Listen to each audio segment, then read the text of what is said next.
Sa ngalan ng Ama, ng Anak, at ng Espiritu Santo. Amen. Sumainyo ang Panginoon. At sumayo rin. Mga kapatid, upang maging marapat tayong gumanap sa banal na pagdiriwang, aminin natin ang ating mga kasalanan. Inaamin ko sa makapangyarihang Diyos at sa inyo mga kapatid, na lubha akong nagkasala sa isip, sa salita at sa gawa, at sa aking pagkukulang. Kaya sinasamo ko sa Malabirheng Maria, sa lahat ng mga anghel at mga banal, at sa inyo mga kapatid, na ako'y ipanalangin sa Panginoong ating Diyos.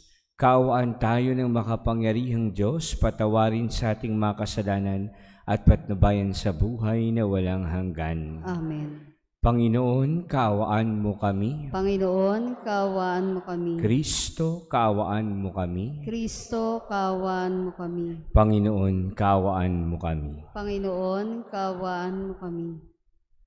Manalangin tayo.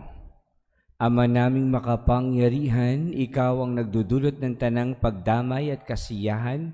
Ang anak mong nakabayubay noon sa krus na banal ay nagbigay ng kanyang ina upang maging ina naming tanan.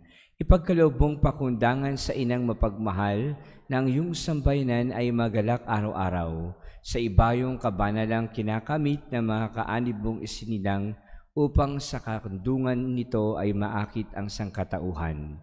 Sa pamagitan ni Jesucristo, kasama ng Espiritu Santo, magpasawalang hanggan. Amen.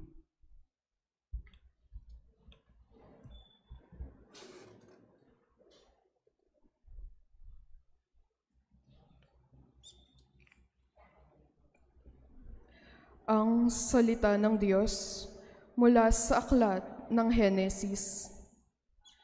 Pagkakain ni Adan sa bunga ng puno, tinawag siya ng Panginoon at tinanong, "Saan ka naroon?" "Natakot po ako nang marinig ko kayong nasa hardin. Nagtago po ako sapagkat ako'y hubad," tugon ng lalaki. "Sinong may sabi sa iyong hubad ka?" tanong ng Diyos. "Bakit? Kumain ka ba ng bungang ipinagbabawal ko?"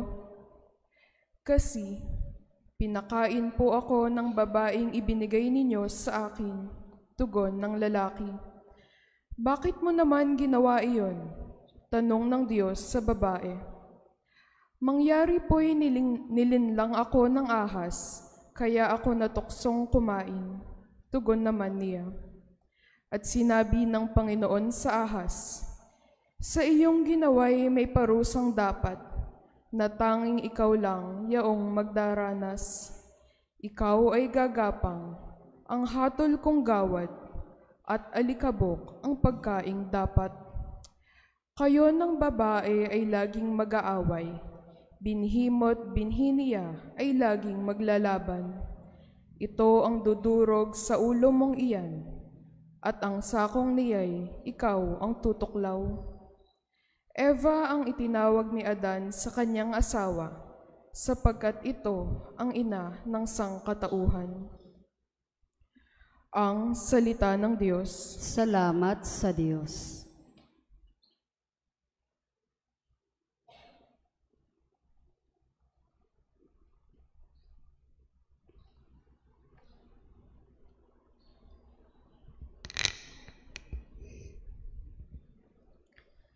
Pinupuri kang lubusan ng lahat sa ating bayan. Pinupuri kang lubusan ng lahat sa ating bayan. Anak, sumasayo ang pagpapala ng Diyos ng kataas-taasan, higit kang pinagpala kaysa sa lahat ng babae sa lupa. Purihin ang Panginoon, ang Diyos na lumalang sa langit at lupa. Pinupuri kang lubusan ng lahat sa ating bayan. Ang pananalig sa Diyos ay naguudyok sa iyo, ay hindi nagpaparam sa isip ng mga tao, habang ginugunita nila ang kapangyarihan ng Diyos. Pinupuri kang lubusan ng lahat sa ating bayan.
Sumainyo ang Panginoon. At sumayo rin. Ang mabuting balita ng Panginoon ayon kay San Juan. Papuri sa iyo, Panginoon.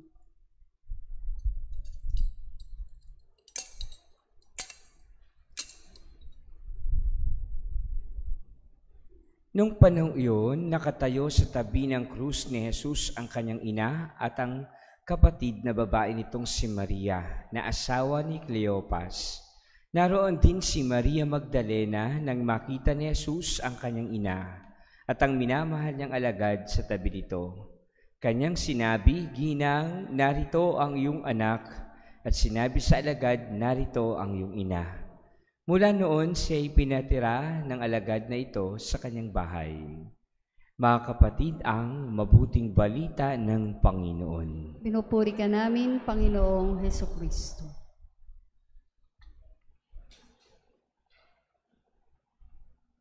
Maliliit na bagay, pero napakalaking bagay sa isang magulang o sa isang ina. Naroong yung bata ay ngumiti, tumawa, naghikab, matulog, dumilat ang mata at magising. Naroong yung bata ay maghikab o masinok o umiyak. Bawat kilos ng isang bata ay napakahalaga sa kanyang ina. Kung maaari nga lang, bawat kilos nito ay makukunan ng picture at maire-record niya. Kaya nga, hindi pa siya lumalabas sa sinapupunan. Nasa loob pa lang siya ng tiyan at doon ay ilang buwan pa lamang ang binibilang, ay tunay nga na ang pananabik sa isang ina o sa isang magulang ay ganoon na lamang. Kaya habang lumalaki ang bata matapos siya isilang, bawat parte ng kanyang buhay ay napakahalaga para sa kanyang magulang. Ito'y nakaukit sa kanyang puso at kalooban, ito ay kanyang tinatandaan. Hanggang sa ito'y nag-aral, hanggang sa ito'y nagkaroon ng problema, hanggang sa ito'y lumaki, hanggang sa ito'y naging masaya, ito'y naging matagumpay, lahat ng aspeto ng buhay ng isang bata, anumang tagumpay na kanyang makamit ay dobling tagumpay ng isang magulang. Anumang kagalakan na kanyang nararamdaman ay dobling kagalakan na nararamdaman ng isang magulang. Tunay nga na lahat ng ito ay sinusubaybayan ng isang ina o ng isang magulang.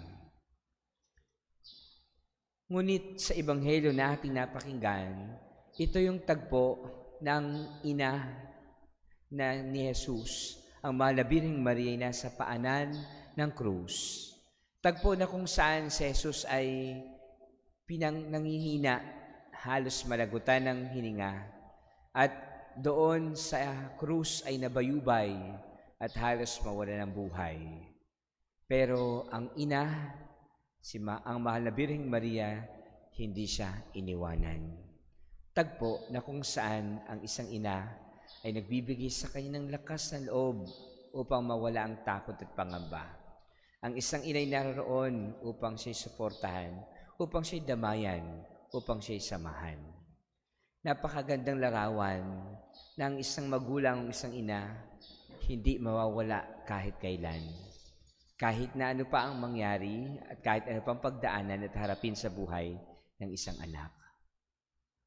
Pero kahit na ang isang inay naroon sa paanan ng krus, puno ng galak, puno ng lakas ng loob, puno ng pagmamahal ang isang anak, sapagkat alam niyang ang kanyang inay naroroon. Kaya nga kapag ang mga anak ay natatakot, kinakabahan, may mga pagsubok na pinagdadaanan, pero pag nakita yung ina, lumalakas ang loob. Tumatatag at hindi pinanghihinaan, lumalakas at nagkakaroon pa ng inspirasyon upang hindi sumuko bagkus sa ilumaban. Inspirasyon ng isang ina o ng isang anak ang kanyang ina at inspirasyon rin ng ina ang kanyang anak. Vice versa, parehong nararamdaman ang kagalakan, ang tagumpay at ang pagmamahal. Pero papaano kung ang isang ina ang pinagmumulan ng sugat ng isang anak? Papaano kung ang isang anak ang pinagmumulan ng sugat ng isang ina? Paano kung hindi dito nagmumula ang kagalakan, ang kapayapaan o pagmamahal? Paano kung nabura na ito, nawala na ito, at napalitan ng galit at itinuring ng kaaway? Paano kung dapat sanang isang inay naroroon, pero parang hindi na sinamahan, bagkus ay iniwanan, bagkus ay nasaktan ang kalooban? Wala naman sigurong ina na ganun ang gagawin sa kanyang anak. At wala rin naman sigurong anak na ganun ang gagawin sa kanyang ina, na kahit na nasa banig ng karamdaman ng kanyang ina, patuloy na aalagaan, hindi iiwanan, hindi babaliwalain, hindi pagtatagubuyan, hindi kakalimutan. Tayong lahat, ganon kalaki ang ating puso, ang ating pagmamahal sa pamilya, sa tahanan. Gagawin natin lahat, ibubuhos natin lahat upang maipadama natin sa kanila na sila'y mahalaga at mahal sa ating puso, sa ating buhay, sa ating kalooban. Sa ating sama-samang panalangin, sa ating pagninilay, sa mahal na Birheng Maria, Ina ng Diyos at Ina nating lahat. Tayong rin lahat ay samahan niya sa mga sandali na tayo pinanghinaan ng loob, sa mga sandali na tayo rin ay may pagsubok, sa mga sandali na tayo nawawalan ng pag-asa at pananampalataya. Kung paano ang isang ina napakalapit sa kanyang anak na si Jesus.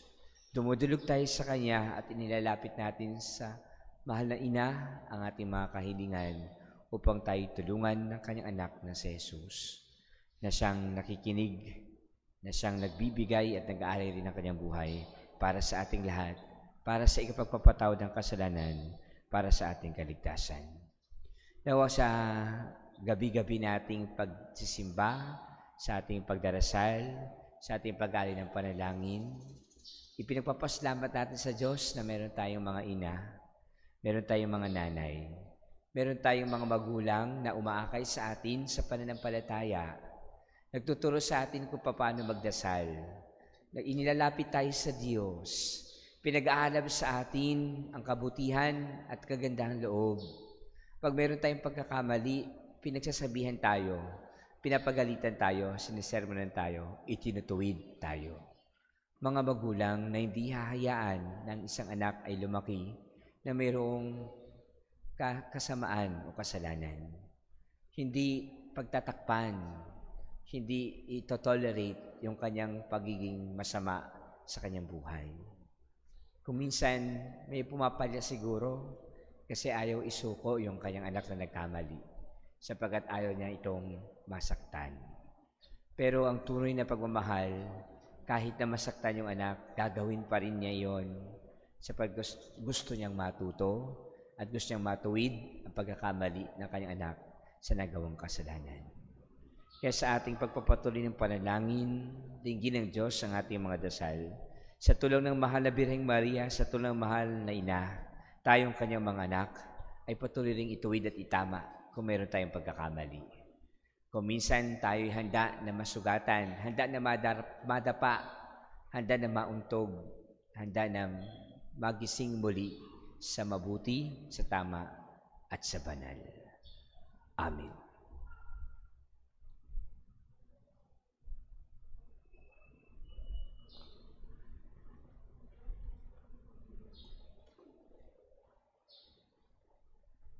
Sa pamamagitan ng Ebanghelyo, nagsasalita si Kristo na may walang hanggang kapangyarihan, kumikilos sa kanyang mapagpalang mga gawa.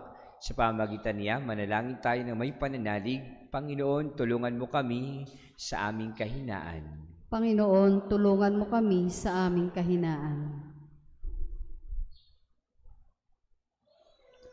Ang simbahan naway patuloy na magturo ng katotohanan ni Kristo at labanan ang kasamaan sa ating panahon. Manalangin tayo sa Panginoon. Panginoon, tulungan mo kami sa aming kahinaan. Ang mga pinuno ng daigdig naway isulong ang kabutihan sa kanilang mga gobyerno at maging masigasig sa pagwawaksi ng kasamaan sa kanilang mga lipunan, sa kanilang sinumpaang paglingkuran. Manalangin tayo sa Panginoon. Panginoon, tulungan mo kami sa aming kahinaan. Tayong lahat naway hindi manghinawa sa ating buhay, panalangin, upang hindi maghari ang mga masasamang espiritu sa ating buhay. Manalangin tayo sa Panginoon. Panginoon, tulungan mo kami sa aming kahinaan. Ang mga may sakit at yaong mga nagdurusa sa bawat uri ng karamdamang pangkaluluwa at pangkatawan, naway lumaya mula sa kanilang mahirap at malungkot na kalagayan. Manalangin tayo sa Panginoon. Panginoon, tulungan mo kami sa aming kahinaan. Ang mga tapat na yumao, naway magkaroon ng kasiyahan sa masikat na liwanag ng buhay na walang hanggan. Manalangin tayo sa Panginoon. Panginoon, tulungan mo kami sa aming kahinaan. Ama naming Diyos, patuloy mo kaming hilumin sa kasamaan. Hayaan mo ang iyong kabutihan ng siyang magliwanag sa amin, kakapangyarihan ni Jesucristo ang aming Panginoon. Amen. Amen.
Manalangin kayo mga kapatid upang ang paghahain natin ay kalugdan ng Diyos Amang makapangyarihan. Tanggapin nawa ng Panginoon itong paghahain sa iyong mga kamay sa kapurihan nga at karangalan sa ating kapakinabangan at sa buong sambayanan niyang banal. Ama naming lumikha, tanggapin mo ang mga alay na nasa dambana. Gawin mong maging paghahain ng katubusang dakila upang sa pag-ibig ni Mariang Birheng Ina ng Sambayanan, kami ay maalab na makapamuhay at sa pakipagkaisa sa pagtubos sa tanan. Kami ay sa Kanya makipagtulungan sa pamamagitan ni Jesucristo kasama ng Espiritu Santo magpasawalang hanggan. Amen. Sumainyo ang Panginoon. At sumayo rin. Itaas sa Diyos ang iyong puso at diwa. Tinaas na namin sa Panginoon. Pasalamatan natin ang Panginoong ating Diyos. Marapat na siya ay pasalamatan. Ama naming makapangyarihan, tunay ngang marapat na ikaw ay aming pasalamatan. Minarapat mong siya'y itampok bilang inang nagluwal sa pangakong manunubos at bilang unang kaanib ng sambayanan mong kinukupkop. Sa krus inihabili ni Jesus kay Maria ang sangkatauhang pinagmamalasakitan niya upang magkamit ng muling pagsilang sa iyong pamilya.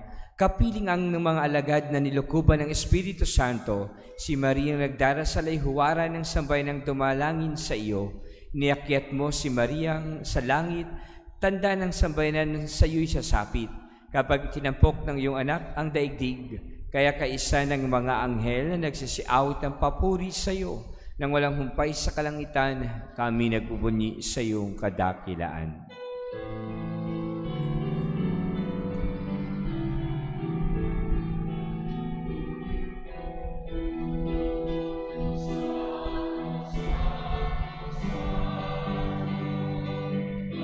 Panginoong Diyos, napupuno ang langit at lupa ng kadakilaan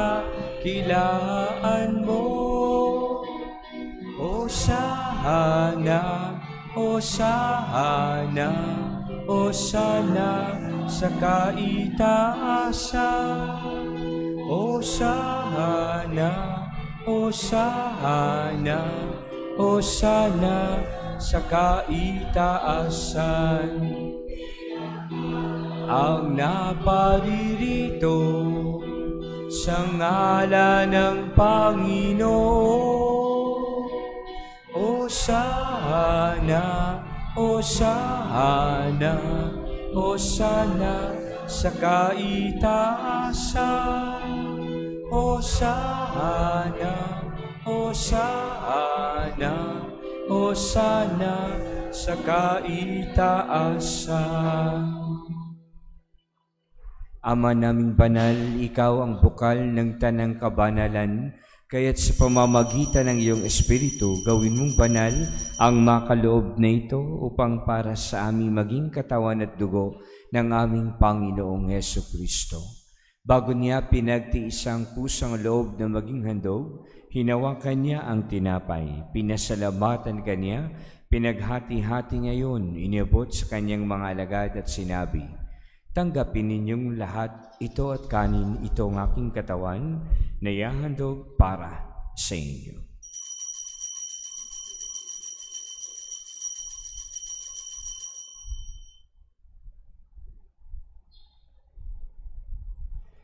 Gayon din naman nang matapos ang hapunan, hinawakan niya ang kalis. Muli kanyang pinasalamatan. Inabot niya ang kalis sa kanyang mga alagad at sinabi, tanggapin ninyong lahat ito at inumin. Ito ang kalis ng aking dugo ng bago at walang hanggang tipan. Ang aking dugo na ibubuhos para sa inyo at para sa lahat sa ikapagpapatawad ng mga kasalanan. Gawin ninyo ito sa pag-alaala sa akin.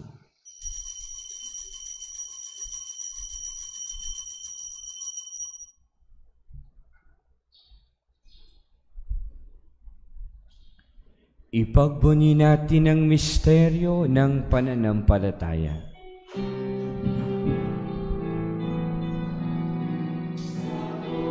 Mo at pagkabuhay, kami tinubuhos mong tunay. O Jesus, naming mahal, itas mo kaming tanan. O Jesus, naming mahal, ngayon at magpakailanman. Kami nagpapasalamat dahil kami yung minarapat na tumayo sa harap mo para maglingkod sa iyo. Isinasamo namin kami magsasalo-salo sa katawan at dugo ni Kristo ay mabuklod sa pagkakaisa sa pamamagitan ng Espiritu Santo. Alalahanin mo rin ang mga kapatid naming nahimlay na may pag-asang muling mabubuhay, gayon din ang lahat ng mga pumanaw. Kaawaan mo sila at patuloyin sa iyong kaliwanagan. Kaawaan mo at pagindapatin kami lahat na makasalo sa iyong buhay na walang wakas.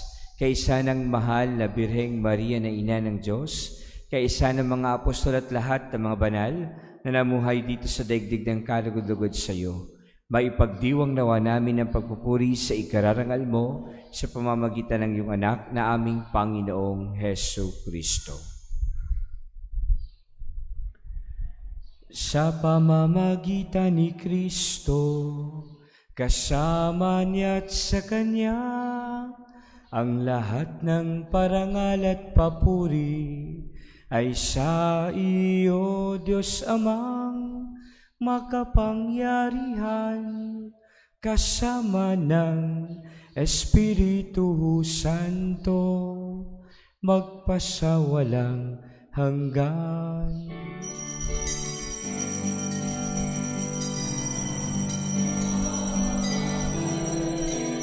Amen.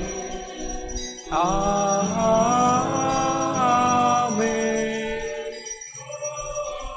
Amen. Amen. Amen. Amen. Sa tagubilin ng mga nakagagaling na utos sa turo ni Jesus, na Panginoon natin na Diyos, ipahayag natin ng lakas loob.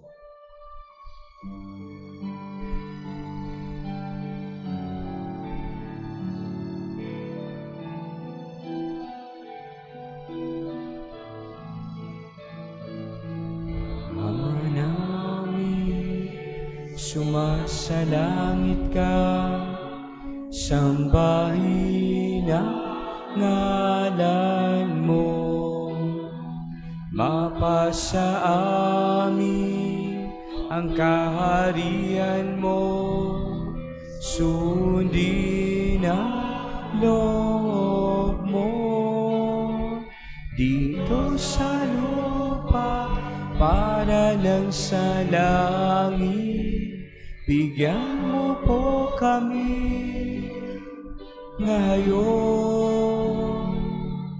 ng aming kakanin sa araw-araw at patawarin mo kami sa aming mga sala para ng pagpapatawad namin sa nagkakasala sa amin, at huwag mo kaming ipahintulot sa tukso, at iadya mo kami sa lahat ng masama. Hinihiling nami kami yadya sa lahat ng masama, pagkalooban ng kapayapaan araw-araw, iligtas sa kasalanan, ilayo sa lahat ng kapahamakan. Samantalang aming pinananabikan ang dakilang araw ng pagpapahayag ng tagapagligtas naming si Hesu Kristo. Iyo ang kaharian, kapangyarihan at kapurihan, at mapakailanman. Amen. Panginoong Jesucristo, sinabi mo sa iyong mga alagad, kapayapaan ang iniiwan ko sa inyo, ang aking kapayapaan ang ibinibigay ko sa inyo. Tunghayan mo ang aming pananampalataya at huwag ang aming pagkakasala. Pagkalooban mo kami ng kapayapaan at pagkakaisa ayon sa iyong kalooban, kasama ng Espiritu Santo magpasawalang hanggan. Amen. Marami po kaming pagawain sa aming kwasay. Ang sabi ko po lagi, pag wala ng pera, hihinto na tayo sa pagawain. Pero hindi po kami humihinto, marami pong tumutulong at nagbibigay. Malaking bagay po yon na kayo po ay tumutulong at nagbibigay para sa simbahan. Kasi ito ay bahagi natin. Ito ang sentro ng ating pananampalataya. Dito, tayo lagi nagtitipon, nagsisimba at nagdarasal. At kung tayo kabahagi nito, meron tayong parte para dito. Salamat po sa inyong pagtulong sa simbahan. Mga kapatid, magbigayan kayo ng kapayapaan sa isa't isa. Peace be with you.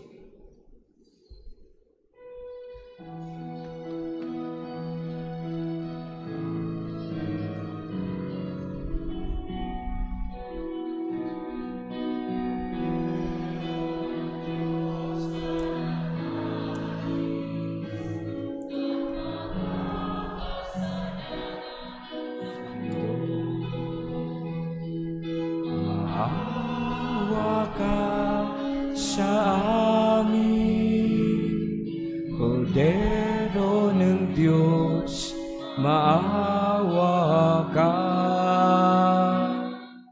Kordero ng Diyos na nag-aalis ng mga kasalanan ng mundo.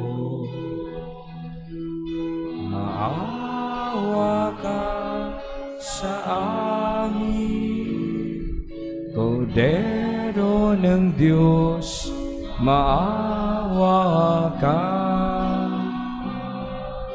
Kordero ng Diyos na nag-aalis ng mga kasalanan ng mundo.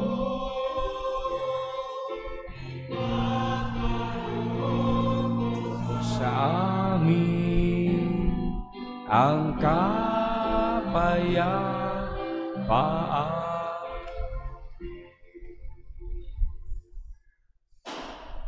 Narito si Kristo, ang Kordero ng Diyos na nag-aalis ng mga kasalanan ng sanlibutan. Mapapalad tayong lahat na inanayahan sa kanyang banal na piging. Panginoon, hindi ako karapat-dapat na magpatuloy sa iyo, ngunit sa isang salita mo lamang ay gagaling na ako.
Manalangin tayo.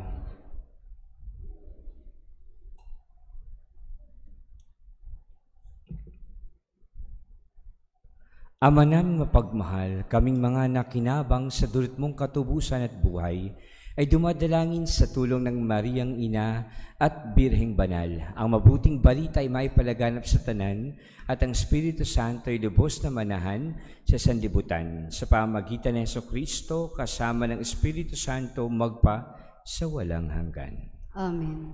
Sumainyo ang Panginoon. At sumayo rin. Pagpalain kayong lahat na makapangyarihang Diyos, Ama, Anak, at Espiritu Santo. Amen. Tapos ng ating banal na pagdiriwang, humayo kayong taglay ang kapayapaan. Salamat sa Diyos.